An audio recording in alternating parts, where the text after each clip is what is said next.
Continuamos esta noche en Minuto 1, la realidad ampliada, analizando las medidas económicas tomadas por el Banco Central de la República Argentina. Jugó todo al 40, el hashtag con el que nos podés acompañar esta noche. Jugó fuerte, a todo o nada, el Banco Central, con consecuencias que habrá que ver a partir del próximo lunes cómo va a impactar esta suba del 40% en la economía, también en la economía cotidiana. Ya estamos viendo cómo hoy lo adelantaba el BAE económico, 6% se proyecta para los precios. 6% de aumento se proyecta sobre los precios de los alimentos. Es decir, se sigue resintiendo el bolsillo. ¿Por qué? Porque el gobierno sigue apostando a la timba financiera. Esta timba que le ha producido en estos últimos 10 años, estos últimos 10 días, esta corrida cambiaria, y que el gobierno, a través de esta jugada fuerte del Banco Central de la República Argentina, ha tratado de parar. La paró hoy, parcialmente, pero con un impacto, y uno se pregunta, y nos estamos preguntando esta noche, ¿a qué costo para la economía cotidiana?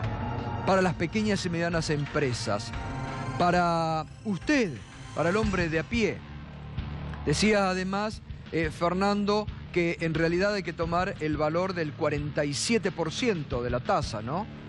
Sí, es el que en definitiva rige para tomar como referencia para que los bancos cobren la tasa de interés en los préstamos personales, en la financiación de las tarjetas de crédito y en todo el sistema financiero, porque es la tasa al que el Banco Central le presta plata a los bancos. Los bancos estaban tomándole plata al central, poniéndola en LEVAC y ganando la diferencia. La idea del central es cortar con ese circuito. Pero, como vos describís, Gato, están generando la mayor cantidad de saldos disponibles para pagar intereses, porque cuando recortan gastos en obras públicas, cuando bajan el déficit fiscal a 2.7, todos esos pesos que dicen ahorrarse van a estar disponibles para pagar intereses. Y eso es lo que quiere el mercado, que le demuestren que tienen muchos pesos disponibles para pagar los intereses de la deuda que están tomando. Vamos a repasar rápidamente las medidas tomadas hoy por el Banco Central de la República Argentina. Sube la tasa 47%. Esto va a producir un enfriamiento de la economía y freno al crédito. Un impacto directo ahoga a las pymes. El sector lo está advirtiendo. Otra de las medidas anunciadas hoy: reducción del déficit a 2,7. Esto es una promesa. Esto aspira el gobierno para seguir enfriando la economía. Impacto directo, reducción en la obra pública y más despido. Esto también va a impactar en las provincias, donde el gobierno con los gobernadores peronistas trataban de acordar, pero el gobierno también paraliza proyectos políticos con reducción de la obra pública para bajar el déficit que lo están pidiendo del exterior. Vamos a la tercera: baja tenencia de dólares de banco al 10% a partir del lunes. Esto va a generar una oferta ficticia de dólares en el mercado, va a inundarse teóricamente la plaza de dólares. Impacto directo obliga a vender dólares a los bancos. Esto es para que siga bajando o controlen el precio del dólar. Y la última: endeudamiento local. Hoy el ministro Caputo dice, bueno, ha llegado el momento de endeudarnos localmente, se van a pagar mucho más intereses de la deuda, el Estado compite por el crédito con los privados. Ahora, lo interesante también es analizar cómo ha repercutido a nivel internacional. El gobierno, que está tan atento a los mercados internacionales. Fíjese, Morgan Stanley, una consultora a la que el gobierno le presta mucha atención, asegura que Argentina está navegando por aguas turbulentas. El informe semanal del Banco de Inversión para la región tiene como protagonista a los vaivenes de la Argentina. Y JP Morgan, de la cual muchos integrantes del gabinete forman parte o han formado parte en el pasado, JP Morgan anticipa dólar e inflación más altos en Argentina por la salida de capitales. Un reporte de la banca de inversión indicó que el crecimiento económico se va a desacelerar a 2,4 en el 2018, mientras que espera una inflación anual de 22% y un dólar a 24 pesos. para diciembre. Gato, no lo tenemos ahí, pero hoy la consultora Fitch bajó la nota a la Argentina y esto va a tener un impacto directo en la capacidad del país de conseguir financiamiento externo y en la tasa de interés que va a tener que pagar. Estaba en positiva, la bajó a estable. Es un solo escalón, pero es una advertencia al mercado de que se está complicando la Argentina. Claro, es decir que las medidas que hoy tomó el Banco Central y el gobierno de Macri parece que no han dejado muy satisfecho a nivel internacional, ¿no? Bueno, la decisión de Fitch fue previo a la toma de decisiones de hoy, pero no la cambia porque tomaron estas medidas, ¿eh? No va mañana Fitch a cambiar su calificación y decir, bueno, ahora la vuelvo a subir. No, ya la bajó.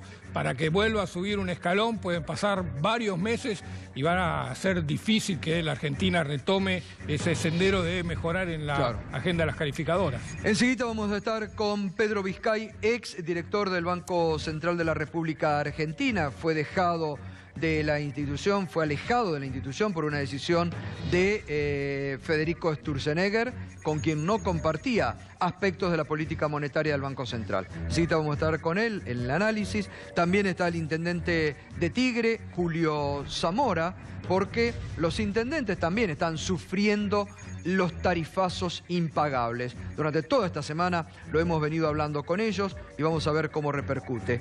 Con Isaac Rudnick también, para ver el tema de la pobreza y el hambre, cómo están los sectores más desposeídos de la sociedad, y también con el padre Paco Olveira. Ayer nos sorprendíamos, sí, nos sorprendíamos, porque el jefe de la policía de la provincia de Buenos Aires aseguró que los primeros robos que producen mucha gente en la provincia de Buenos Aires se debe a la pobreza. Se debe a la pobreza y a la falta de inclusión social. Y esto sorprendió a muchos, porque lo decía un jefe policial. Y hoy salió al cruce de esto la ministra de Seguridad, Patricia Bullrich. ¿Qué dijo Patricia Bullrich desde Estados Unidos, donde se encuentra? La verdad que los policías hablando de política son un poquito... No completó la frase. Me parece que su declaración no fue muy feliz. Tenemos buenas cifras, pero todavía la sensación de inseguridad es muy fuerte. Fíjense, algo que el PRO cuando estaba en el llano le criticaba tanto al entonces ministro de Seguridad Aníbal Fernández cuando habló de sensación, hoy lo repite Patricia Bullrich. Dice, la sensación de inseguridad es muy fuerte cuando están asesinando todos los días en la provincia de Buenos Aires, lamentablemente, a mucha gente, ¿no? Darío. Sí, poco creativa la ministra, porque en realidad no entendió lo que quiso decir el jefe de la policía, que le ve todos los días la cara al delito y que detiene gente y que habla con los detenidos y se entera que son primarios y que se entera que no están armados. Es decir, no hablamos de narcotráfico, de bandas organizadas, de copamiento de comisarías. Hablamos de el menudeo delictivo. Es decir, aquellos que diríamos que todavía no son peligrosos, porque es el arrebato, el bolso que te roban en un lugar cuando vas a comer o a tomar algo, las mecheras, el delito chiquito que no admite armas. Es decir, está preocupado porque la gente está robando cosas pequeñas para comer. Y esto es lo que no quiere ver Patricia Bullrich, porque no habla de ese tema. Habla de la sensación de inseguridad, de lo grave, es decir, las entraderas, la salidera, robo a los bancos, un montón de delitos que son graves. Pero lo que está diciendo el jefe de policía, y mucha gente lo salió a atacar, es algo que a mí me encanta escucharlo en la boca de un tipo que le ve todos los días, repito, la cara al delito. Hay pibes sin antecedentes, jovencitos, que están saliendo a robar para comer. Esto está claro que no está bien, pero hay un caldo de cultivo muy peligroso, porque empiezan por ahí y terminan después en delitos más graves. María Teresa de Calcuta decía que cuando no se tiene nada, se empieza así y se termina así. No lo dije yo. A ver, lo quiero consultar en una línea, después lo vamos a profundizar, pero un Isaac Drunic que a través del ISEPSI realizan trabajos permanentes allí, en los barrios, y que tienen cifras de pobreza y de malnutridos. Digo, esto que dijo el jefe de la policía de la provincia de Buenos Aires, ¿está muy alejado de la realidad o muy cercano a la realidad? No, para nada está alejado de la realidad, es lo que dice acá el señor, que hay un caldo de cultivo, o sea, hay una situación que se agrava, hay una sensación cada vez más apremiante, porque obviamente durante estos meses ha habido antes de esta arremesón del mercado, ha habido un aumento de los precios de los productos básicos y sobre todo de los alimentos en el primer cuatrimestre del orden del 10%. Y hay que tener en cuenta que el aumento de las asignaciones, de acuerdo a la nueva reforma previsional, llegó en marzo y fue de 5,70%, con lo cual ahí ya tenés, y el próximo aumento va a ser en el próximo trimestre, con lo cual ahí vas a tener un arrastre de deterioro que es sustancial, no solamente las asignaciones, sino también las jubilaciones. Las jubilaciones también sufren el mismo deterioro. Entonces, obviamente, eso genera esta situación de enorme preocupación y de necesidades cada vez más apremiantes, que se manifiestan de distinta manera. Y a Julio Zamora, como intendente, ¿está muy alejado de la realidad o cercano a la realidad lo que dijo el jefe de la policía? No, está muy cercano. La verdad es que el gobierno de Cambiemos, en estos últimos 2 años, tarifazo mediante, inflación, ajuste sobre los bolsillos de los trabajadores, ha hecho, digamos, ha creado un caldo de cultivo para que muchos jóvenes que no tienen trabajo, que no tienen posibilidades de estudiar, entren en estas situaciones. La verdad es que vemos a los chicos y no tan chicos también revolviendo bolsas de basura por primera vez en muchos años, y eso la verdad que nos causa mucho dolor. Y además ustedes, como yo siempre digo, ustedes son los que los palpan ahí, como los policías también. Por eso ayer nosotros decíamos acá que no es para que, como hizo hoy Patricia Bullrich, salgan a pegarle un tirón o a cruzarlo. Deberían tomar, porque como ustedes, los policías, saben, ven la realidad, escuchar y analizar en todo caso, ¿no? Porque sí, no es un dirigente político el que lo está diciendo. Exactamente, la policía tiene mucha cercanía, claro. Circula por la noche, ve la situación en momentos y en lugares donde no hay mucha gente y se encuentra con este tipo de situaciones. Me parece que la posición y las declaraciones del jefe de la policía tienen que ser tomadas en cuenta con mucha seriedad. Isaac, una línea, ¿y cómo crees que va a impactar esta última devaluación en los precios? 6% dice que se va a trasladar. ¿Se quedan cortos o va a ser mayor? No, va a ser importante, va a haber una presión importante sobre los precios, pero me parece que lo más preocupante es el conjunto del anuncio del ajuste que hizo Duhovne, en particular la reducción de 30.000 millones de pesos en la obra pública, porque estamos en un escenario para volver al peor escenario del 2016. Claro. Porque, de parálisis total, como fue el 2016. Exactamente, porque si vos te das cuenta, si uno rememora mínimamente lo que sucedió en estos 2 años, es que el 2017 generó una situación diferente, empezó a generar una situación diferente, sobre todo por la inversión de obra pública. Si ahora ellos anuncian, el gobierno está anunciando que la obra pública proyectada para este año va a tener una reducción de 30.000 millones de pesos, estamos ante un escenario muy complicado para los sectores vulnerables. Julio, ¿cómo crees que va a repercutir esto, sobre todo la suba de la tasa? No, lo que vemos es que realmente cada vez se deterioran más los ingresos de las familias, de los trabajadores. Eso lo vemos cada vez que vamos a un barrio.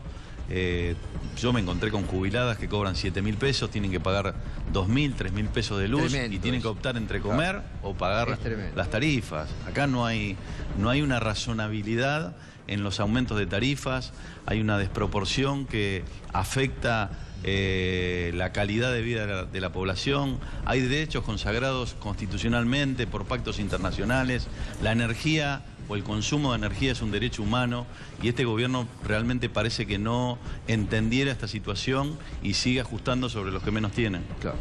Pedro Vizcay, buenas noches, Pedro. Buenas noches. Fuiste, es fea la palabra, pero prácticamente echado del Banco Central por Federico Sturzenegger, ¿no? Por no compartir o por tener una visión diferente a las políticas monetarias que comenzaba a tener el Banco Central, ¿no?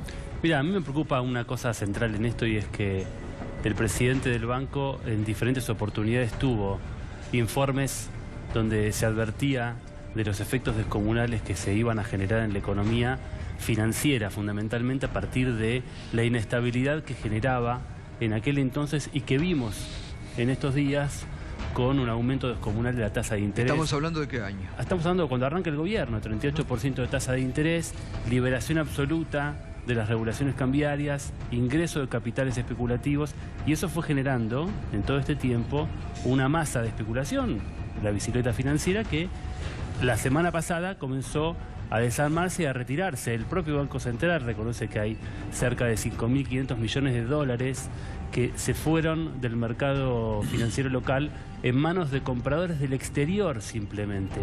Esto en un contexto obviamente muy complejo, donde Estados Unidos sube la tasa, empieza a encarecerse la capacidad del país de conseguir crédito externo, hay un déficit comercial enorme y toda una serie de circunstancias que fueron haciendo que el país y el Banco Central colocara al país en una situación de inestabilidad financiera extrema. Es decir, todos los análisis que tenía podían preanunciar la tormenta que se ha desatado en estos últimos días por la Argentina. Mira, todos los análisis indicaban que el Banco Central llevaba al sistema financiero a este resultado.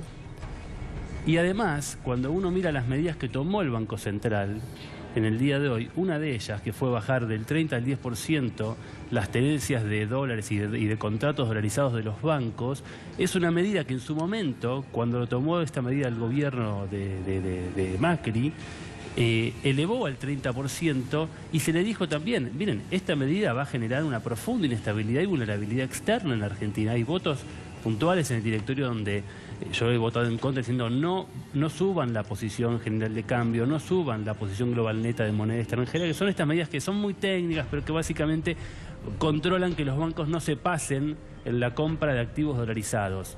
Hoy tenés una economía que está profundamente dolarizada, tenés una devaluación que corrió en torno a un 12%, hoy ajustó un poquito, hay ganancia en dólares del 7% en manos de los bancos, y sobre todo un elemento central, que cuando vos tenés una devaluación muy alta y una tasa de inflación, una tasa de interés también muy alta, y tenés que gran parte del mercado argentino está tomado en dólares y que sectores del empresariado están endeudados en dólares con la economía, la devaluación desarma todos los balances financieros de las empresas. Entonces vamos a empezar a ver grandes problemas en la cadena de... Ahora, ¿hoy el Banco Central jugó a todo o nada?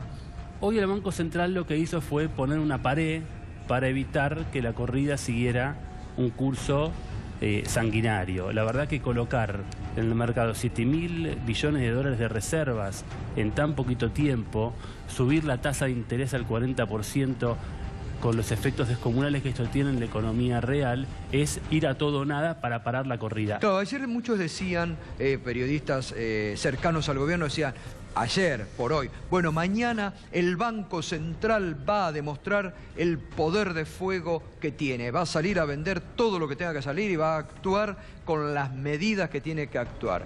¿Sirve o a partir del lunes, digo, esto va a reflejarse negativamente en otros aspectos de la economía? No, no sirve, porque vos no podés tener una tasa de interés en torno al 40% en ningún país del mundo. Yo creo que el presidente del Banco Central le explica a las familias que se endeudan en la Argentina con tarjeta de crédito, a los empresarios pymes que toman descuento de documentos, a los que tienen los créditos hipotecarios, ¿cómo van a hacer para pagar ahí esos niveles de tasa de interés? Ahí tocaste dos temas que son dolorosísimos. Tarjeta de crédito, que por ahí no se tiene en cuenta esto cuando hablamos de qué significa 40 o 47%. Y los créditos, hay mucha gente desesperada por los créditos UVA. Totalmente. ¿Cómo va a impactar en los créditos? Bueno, esto va a aumentar. ¿Cuánto le sube? Mirá, hay que sacar los cálculos, pero va a aumentar obviamente la tasa de interés, va a aumentar la indexación sobre el capital que tienen estos créditos. Entonces, lo que vamos a ver es rápidamente un efecto directo sobre el normal funcionamiento de la cadena de pagos. Mira, un dato concreto que yo estaba mirando hoy, los cheques rechazados del banco, de la economía argentina, hay informes del Banco Central sobre cheques rechazados. Sí. Si vos mirás enero a enero 2015-2016, 13% de rechazos. 16-17, siempre enero a enero, 36%. 17-18, 56%.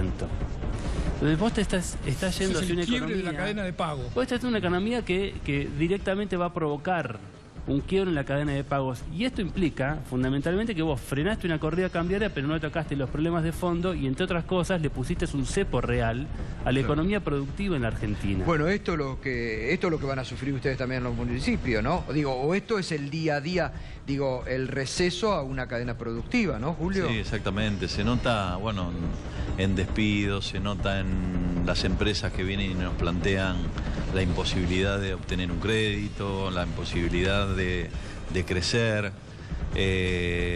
Nosotros encontramos tarifas que han pagado las empresas que realmente les impiden continuar de manera normal y habitual su producción, o tienen que ajustar despidiendo trabajadores, o tienen que tomar otro tipo de medidas. Esta es la realidad que están viviendo las pymes hoy, comercios que cierran. Nosotros en Tigre tenemos muchos centros comerciales y comenzamos a ver persianas bajas. Realidades que se van dando al calor de estas medidas económicas que son antipopulares. Ustedes han propuesto, ahora vamos a seguir, Pedro, pero digo, ustedes han propuesto, porque el gobierno se queja de que hacen demagogia, ustedes han propuesto, van a llevar la semana próxima a la Cámara de Diputados un proyecto para terminar con el tarifazo. Sin embargo, el gobierno ya dijo, lo va a vetar. Digo, esto es un desconocimiento tremendo a todo lo que ustedes están viviendo en el día a día, la urgencia de la familia y de los sectores productivos, ¿no? Sí, realmente este es un gobierno insensible con lo que le está pasando a la gente. Realmente nosotros fuimos al Congreso a exponer, en primer lugar, la situación de la gente, pero también la de los municipios, ¿no? Nosotros, con la medida que intentó la gobernadora Vidal a través de su proyecto de ley, quitándonos la posibilidad de percibir un 6% sobre las tarifas de luz que son destinadas a la iluminación pública, la quita de 180 millones de pesos anuales para el municipio, el ejemplo del municipio de Tigre. Eso nos obliga a reorientar los recursos. Y nosotros los recursos muchas veces los estamos utilizando en seguridad, que es una cuestión provincial, en salud, en educación. Pero digo, además, ¿cuánto incide eso en la boleta que le llega al usuario? No. Nada. Lo que más incide es el IVA, obviamente. Claro. Lo que más incide es el IVA. Lo que más incide es la tarifa. Bueno, queremos saber cuál es el verdadero costo de producción de estos servicios para saber si nos están cobrando lo que corresponde. Isaac, ¿cómo impacta todo esto en la vida cotidiana? Ustedes que conocen realmente. De distinta manera. Mira, ¿qué situaciones están viviendo en la Argentina de hoy que el gobierno evidentemente desconoce? Por ejemplo, en el terreno de la alimentación, que es uno de los aspectos centrales de cómo incide y de más graves consecuencias. El año pasado nosotros hicimos 2 relevamientos que hacemos todos los años de malnutrición, y la malnutrición entre los sectores más vulnerables creció del 44 al 48% entre el primer semestre y el segundo semestre. Estamos hablando del año 2017, que fue un año donde hubo un cierto crecimiento, digamos, una salida de la recesión que se había provocado en el 2016. O sea que el panorama que tenemos ahora es mucho más desalentador. Después hay otras manifestaciones, por ejemplo, Toda la política en general del gobierno es una huida hacia adelante. El año pasado, cuando había efectos importantes de todo el proceso de estancamiento de la economía y de un crecimiento, pero que era un crecimiento en líneas generales bastante débil, ¿qué hizo el gobierno para no generar aumentos reales en las asignaciones sociales y en las jubilaciones mínimas? Creó el crédito Argenta, que era un crédito de 5.000 pesos, una asignación de 5.000 pesos, que tenía la característica de que llegaba casi automáticamente a la cuenta débito, a la cuenta, a la caja de ahorro que se genera para cobrar esas asignaciones. Pero no era un bono, era un crédito que había que pagar. Claro. En el proceso de eso alivió en alguna medida la situación, porque eran 5.000 pesos que entraban extra a las cuentas de estos sectores que siempre se manejan con presupuestos reducidísimos. Ahora lo que está sucediendo es que la gente, para pagar ese crédito o para compensar, porque es un descuento automático, para compensar la exacción del pago de esas cuotas, tiene que ir y tomar crédito en el usurero del barrio, que en realidad es tomar crédito en el usurero del barrio para poder comer, para poder llegar a fin de mes. Entonces, este tipo de medidas que supuestamente alivian la situación o mejoran la situación de algunos sectores, en realidad patean la pelota para adelante y después las consecuencias se ven en el proceso. Siempre porque el gobierno tiene el discurso de que llegan los brotes verdes, que ya las líneas en algún momento convergen virtuosamente, y bueno, esta situación la seguimos esperando desde los primeros anuncios de diciembre del 2015, y en los barrios en realidad el deterioro es permanente. Ahora, ayer mismo, mientras estaba produciendo ayer la disparada y el jueves negro para el gobierno, se modificaron incluso las expectativas de las consultoras, esto que hace el seguimiento del Banco Central, respecto a la inflación, a crecimiento, digo, expectativas negativas para el resto del año. Y porque el mercado sabe perfectamente que la meta de inflación fue un objetivo de imposible cumplimiento. Entonces, claro, el Banco Central dijo vamos a tener una meta del 15%, corrigiendo del 8 al 12 que estaba originalmente para este año al 15%, y a los 2 meses el nivel de inflación se le dispararon las tarifas, se le disparó el dólar, y el mercado sabe perfectamente que a fin de año, con suerte, el Banco Central llegaría a 23% de inflación. Entonces, el Banco Central estos días estuvo vendiendo dólares también fuertemente para transformar la estrategia antiinflacionaria en una estrategia de control a través del tipo de cambio. Esto es bastante grave porque el Banco Central sostuvo mucho tiempo que había que dejar libre el tipo de cambio, mientras que nosotros de la anterior gestión dijimos, no, miren, el tipo de cambio en una economía emergente no se puede dejar librado a las fuerzas del mercado, porque los efectos negativos sobre la economía real, sobre la estabilidad financiera, pueden ser tan graves que se puede caer un sistema financiero. Entonces hay que tener control sobre el tipo de cambio. El gobierno lo que hizo fue desregular todas las medidas para el ingreso y salida de capitales, generando inestabilidad financiera. Entonces estas cosas ahora el gobierno parece querer revertirlas con estas medidas que va tomando. Pero digo, ¿estas son medidas, usted cree que el gobierno está demostrando tener el poder, el control, o son medidas desesperadas y tardías? Desde el punto de vista de la concepción ideológica de este gobierno, son herejías. Son herejías.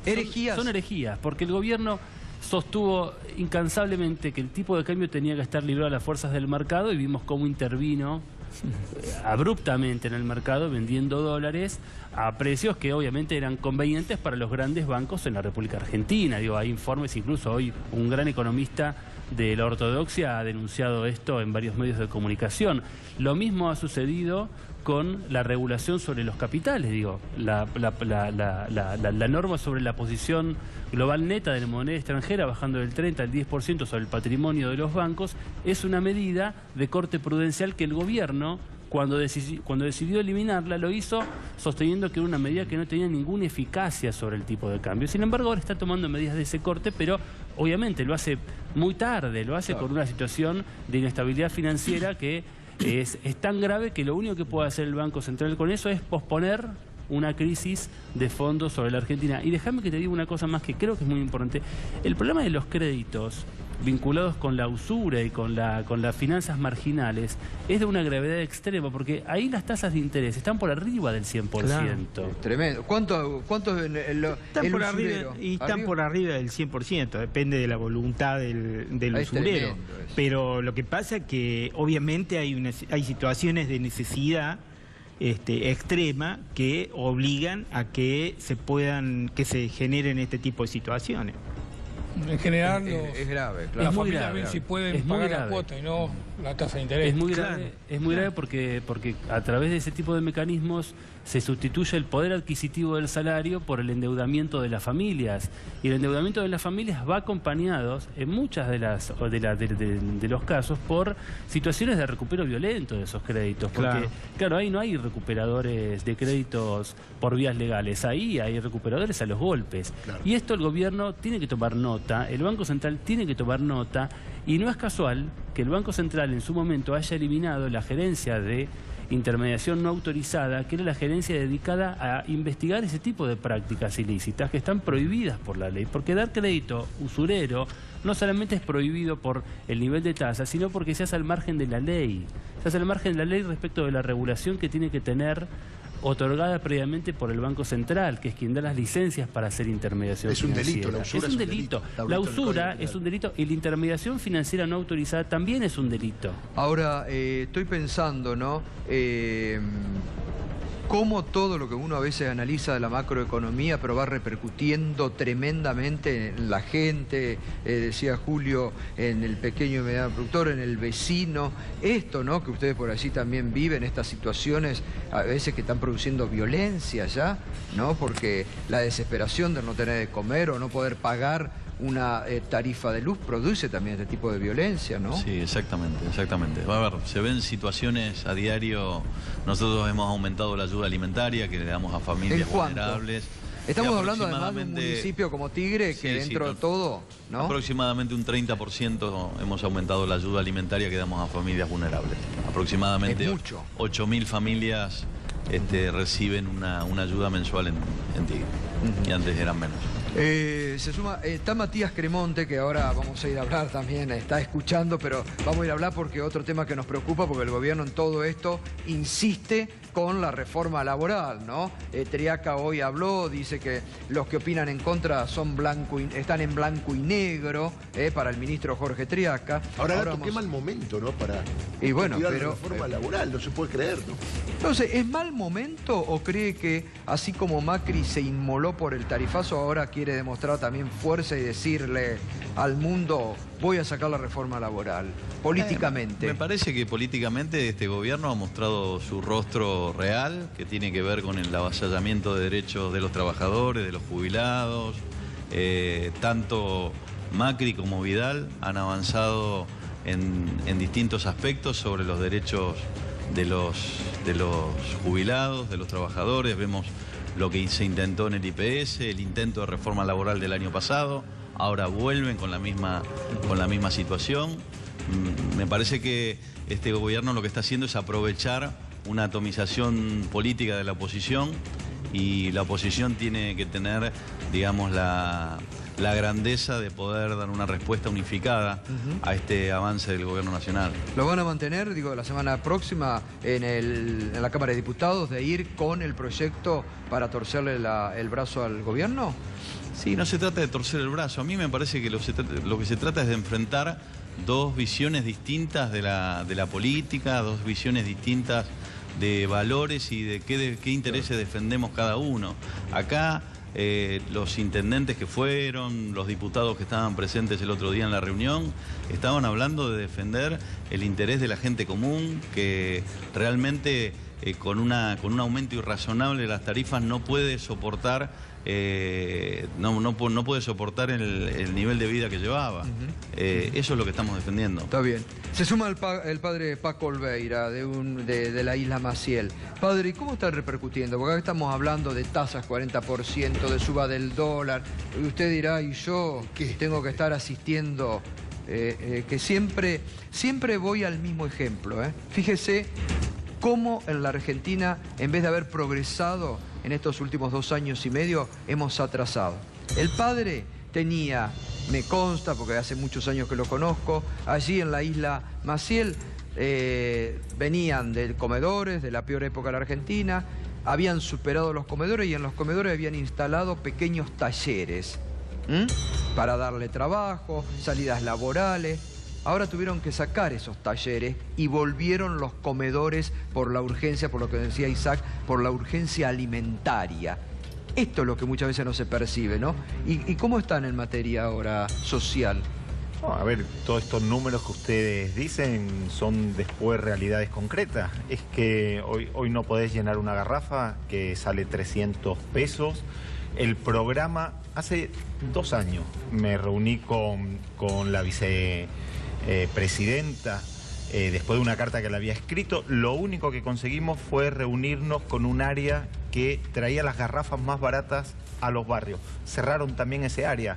Hace 2 días nos enteramos que cerraron el programa Conectar Igualdad, digamos, todo lo que hacía que el sector más humilde de nuestra población pudiera más o menos sobrevivir o vivir un poquito mejor, todo eso se fue quitando. Hoy ir a comprar al almacén realmente es bastante complicado.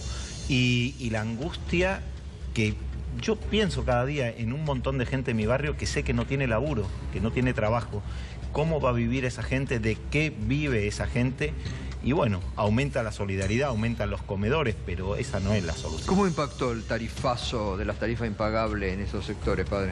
No, claramente. Bueno.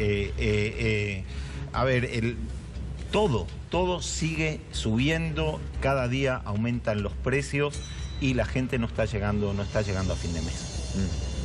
No está llegando a fin de mes y no hay trabajo.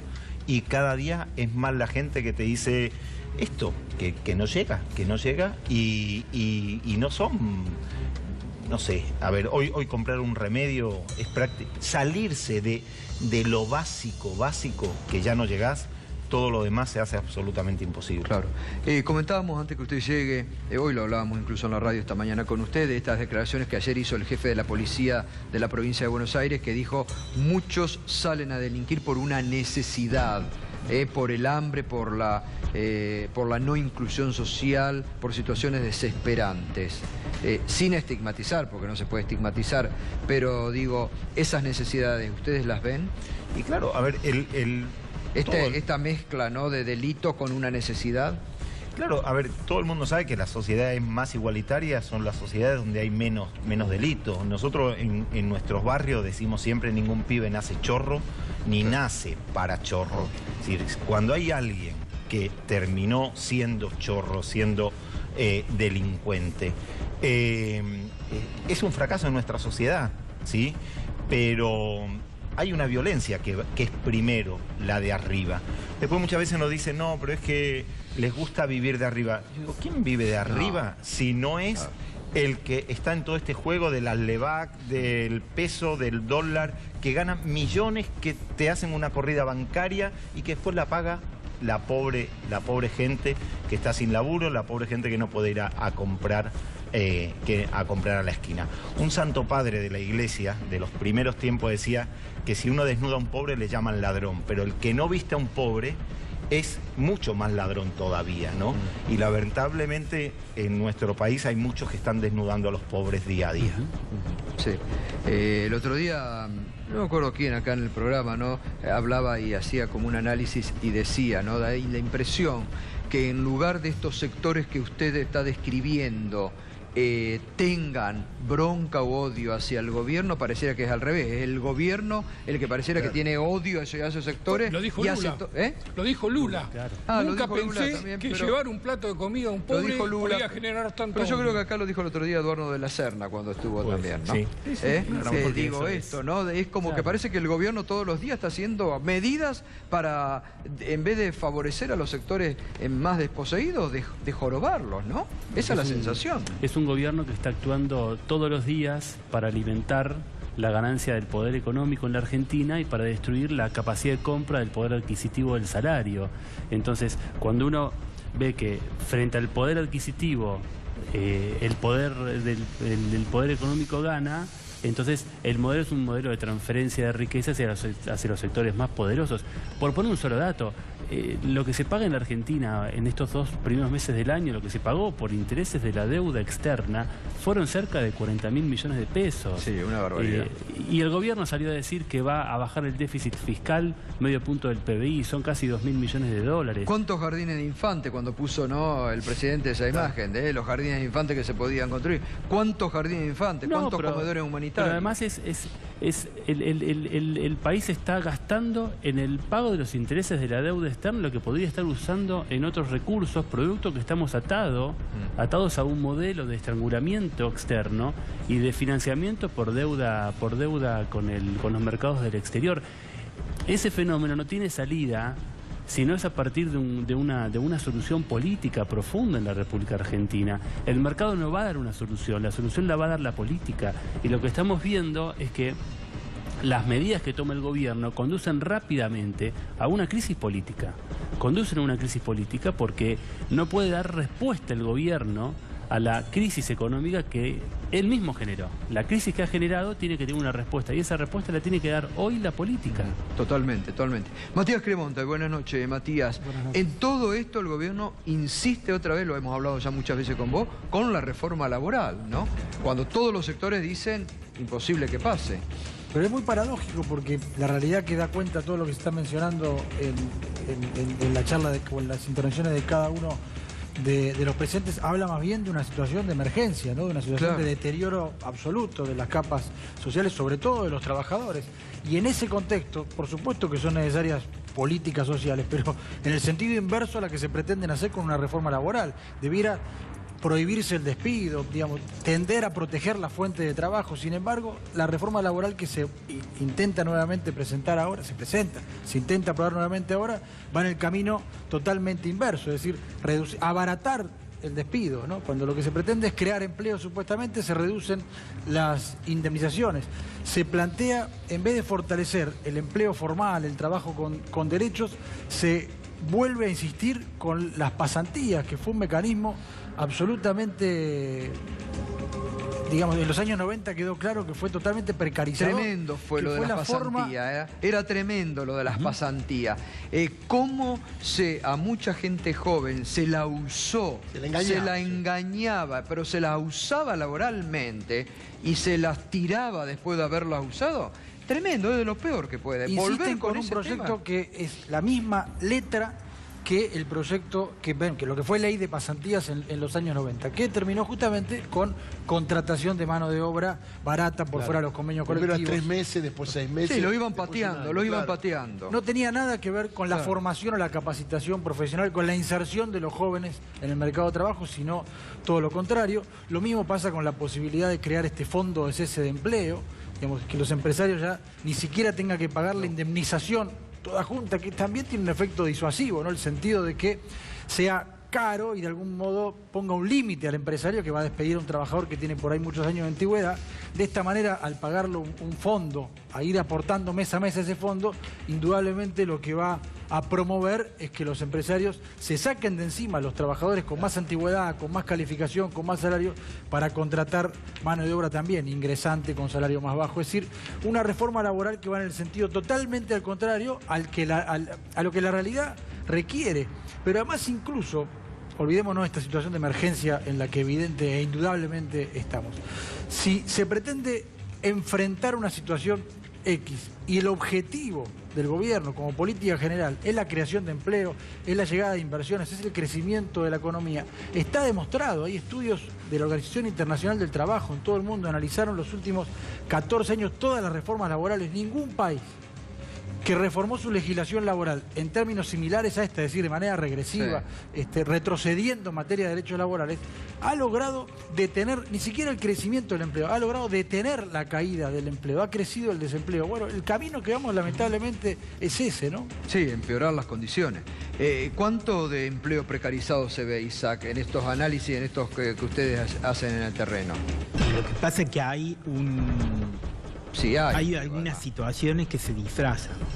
Por ejemplo, cuando se habla de crecimiento de los monotributistas, en realidad lo que sucede no es que eso implique crecimiento de nuevos emprendimientos, sino son emprendimientos que ya estaban funcionando, que se blanquearon a partir de que pueden los monotributistas cobrar la asignación universal. Entonces, en realidad, lo que ha habido durante, sobre todo la segunda parte del año pasado, es que, por lo menos en una pequeña medida, volvieron las changas, sobre la base de que creció de que hubo cierta obra pública, creció el empleo precarizado en la construcción, o sea, una parte del empleo en la construcción es empleo precarizado, y volvieron una parte de las changas que había antes y que alimentaba fundamentalmente a estos sectores. Pero bueno, ya entrado este año y con el deterioro general que viene también sobre los sectores medios, que son los principales proveedores de changa y que son los principales afectados por los tarifazos, o son uno de los principales afectados por los tarifazos. Entonces, ¿cuál es la decisión de esas familias? La decisión de esa familia, ante la necesidad de destinar una parte que antes no la destinaban a eso, de sus recursos, a pagar las tarifas, obviamente, si tenían planificada alguna pequeña reforma en su casa, si tenían planificada algún viaje o algún gasto, entre comillas, extra, lo tienen que suspender, incluso ante la expectativa de que en los próximos meses las tarifas van a ocupar cada vez de una manera creciente el ingreso del hogar. Ahora seguimos con el debate, que está muy interesante analizando, pero vamos a dos temas de la justicia que no queríamos dejar pasar. Primero, una novedad que trae el doctor Darío Villarruel, sobre un personaje que ha estado de la justicia muy en boga en los últimos días, ¿no? Esteban Ricci, juez de la Cámara de Casación Penal, Sala 1. El viernes pasado, a esta altura, todos estábamos indignados por ese fallo a pedido del presidente para que vuelvan a la cárcel Cristóbal López y Fabián de Sousa.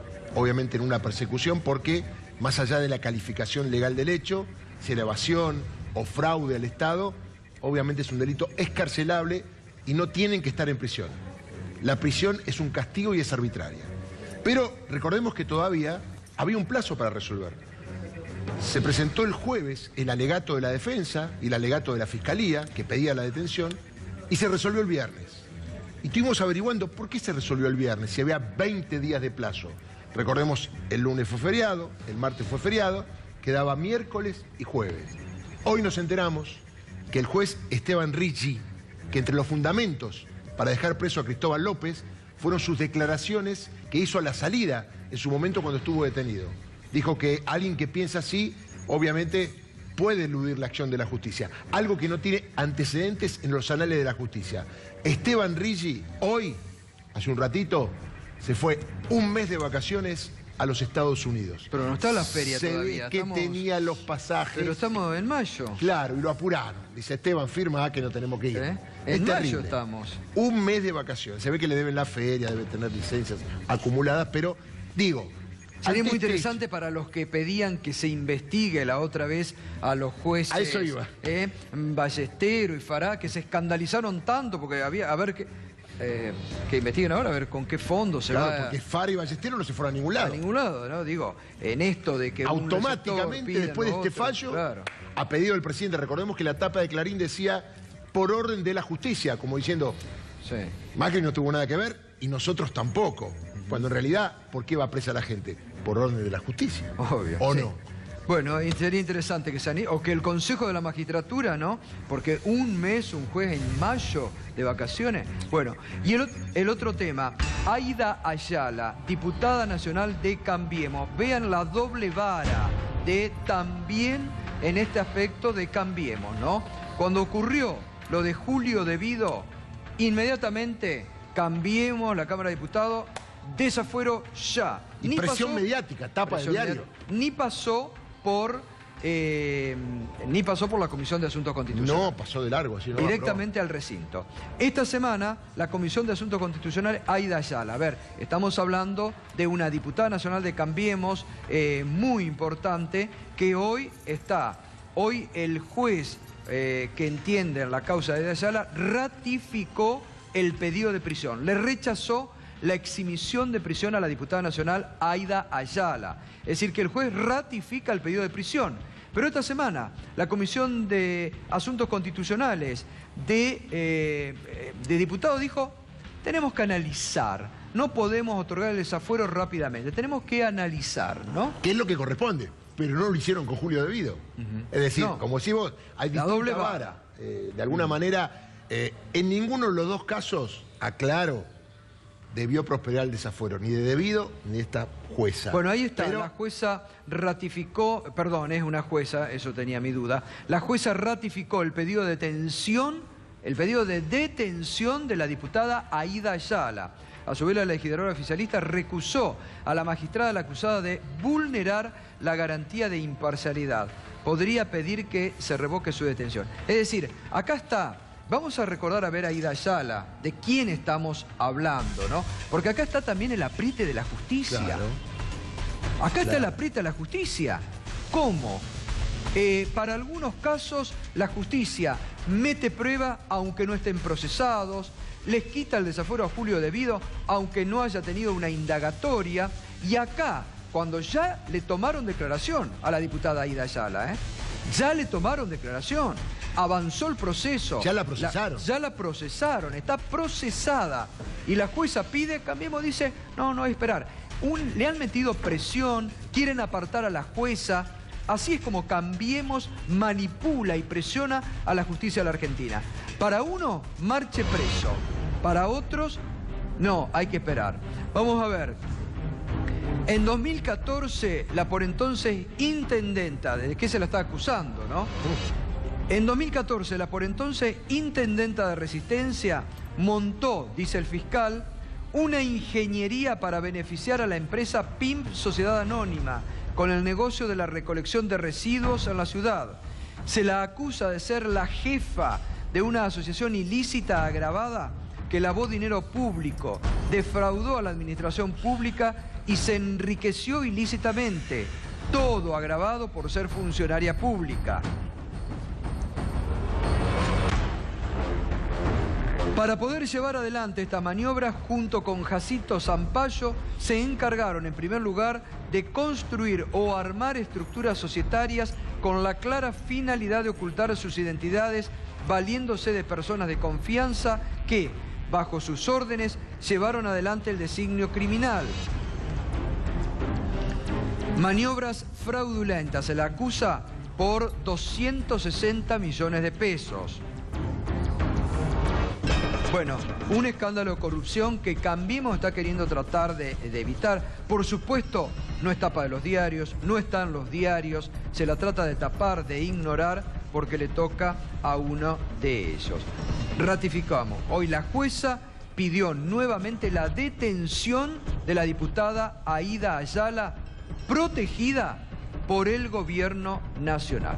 Aquí es donde la transparencia o los valores que el gobierno dice querer llevar adelante. La República se van a los caños, ¿eh? Para ellos no existe. Para los demás sí. Para ellos la presión. El otro día, esto también vale la pena recordar, el otro día cuando veíamos esta encuesta del cronista comercial de Harold Berenstein que marcaban los 10 temas que más le preocupan a los argentinos en este momento, donde estaba arriba de todo inflación en un 90% y después seguía tarifas, el tarifazo en un 69%, en el cuarto lugar aparecía como una novedad, con un 46%, corrupción en el actual gobierno. La gente empieza a percibir corrupción en el actual gobierno y lo empieza a hacer notar. Hoy una jueza ha tenido que nuevamente pedir por esta diputada que el gobierno está protegiendo. Para ella los fueros valen, para otros no. La doble vara con la que se manejan en la justicia argentina. Continuamos esta noche en Minuto 1, ya nos estamos despidiendo. Pedro, 30 segundos. ¿Cómo crees que va a responder el lunes los mercados frente a esto que hemos estado analizando? Bueno, hay que ver, posiblemente haya un poco de calma, los mercados se reacomoden a ver cómo siguen las operaciones en el curso de las próximas semanas y muy atentos a mediados de mayo que vencen claro, las levas. El próximo mojón es el 15 de mayo, 15 de mayo, cerca de 650.000 millones de LEVAC. Ahí hay un punto importante y una cuestión más. Digo, el Banco Central incumplió la meta de inflación que se impuso, pero sobre todo incumplió la Carta Orgánica, que fija metas muy claras respecto de promover el empleo y la equidad social. El desarrollo económico con equidad social. Ese es el gran incumplimiento del Banco Central en todo esto. No, evidentemente que los que están perdiendo son los sectores más vulnerables de nuestra sociedad. Pensemos que hace 2 meses el presidente dijo, lo peor ya pasó. Sí. Y todos nosotros nos estamos dando cuenta, los dirigentes políticos, la gente en la calle, que lo peor está por venir. Que este gobierno va a seguir ajustando tarifas, que este gobierno va a seguir ajustando sobre los que menos tienen, que va a ir por la reforma laboral, que va a seguir con las reformas que quiere intentar la gobernadora Vidal en la provincia de Buenos Aires en materia previsional, con el IPS y con tantas otras cosas que van siempre en detrimento de los sectores mayoritarios de la Argentina. Bueno, muchas gracias. Gracias, Pedro. No, gracias, Julio. Isaac, muchas gracias siempre. Matías, gracias. ¿Con ustedes sigue la puja? Porque en algún momento los puso también ahí el presidente. Sigue, por supuesto que siempre la culpa es de la justicia del trabajo, de los abogados laboralistas y de los sindicatos, pero la realidad da cuenta de otra cosa, ¿no? Padre, el sitio para que aquella gente, siempre lo decimos, que solidariamente quiera hacer el aporte a la gran labor social que ustedes realizan. Bueno, pueden entrar en Fundación Isla Maciel y ahí van a tener todo. Bueno, ojalá. Fundación Isla Maciel necesitan mucha ayuda y sobre todo en estos momentos. Muchas gracias a todos, como siempre. Gracias, buen fin de semana. Igualmente. Fernando, el próximo lunes a las 20 nos volvemos a encontrar en este punto de encuentro con la realidad ampliada que es Minuto 1 en la pantalla de C5N. Ya llegan Paulo Cablan y Mauro Zeta con el expediente. Enseguidita en la continuidad informativa de C5N.